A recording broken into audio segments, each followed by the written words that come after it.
Hi everyone! Today I'm going to be showing you how to turn an image made in Procreate into a vector image. Thank you for watching and stay tuned. This is my final image and all of its layers. I'm going to be unchecking the box to make the background transparent, and I'm going to turn off my drawing guide. Now you need to go to Share, PNG, and export this. So I'm choosing to save this image to my iPad. And now I'm going to go on Safari and I'm going to use the converting app called Convertio. So this is a great free tool you can use to convert your file.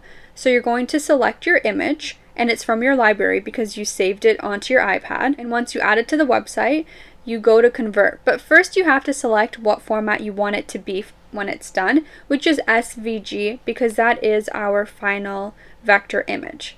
And so I'm just going ahead here and converting it now. It'll just take a couple of moments.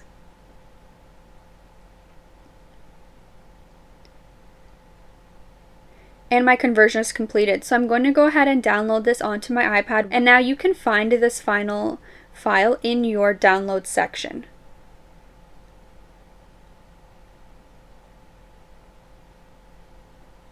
It doesn't look like you have anything, but I promise you do. It's just a very large file. And so you can go ahead now and send this over email and then right click and press open in Illustrator. And here you can see we do have a final vector image, and that's exactly what we created in our Procreate. And you can go ahead and you can copy the entire vector image, and if you'd like to use it in Photoshop for any purpose, just go ahead and paste it in there. And so I'm pasting mine as a smart object, and I'm going to press OK. And I'm going to decide to place it. And now I'm just going to size it down. But the great thing is you do have that original file, so you can always refer back to it.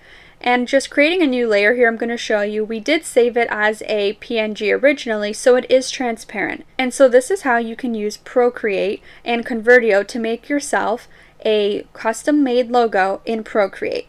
Thank you for watching my video. Please make sure to like, comment, and subscribe, and I'll see you next time.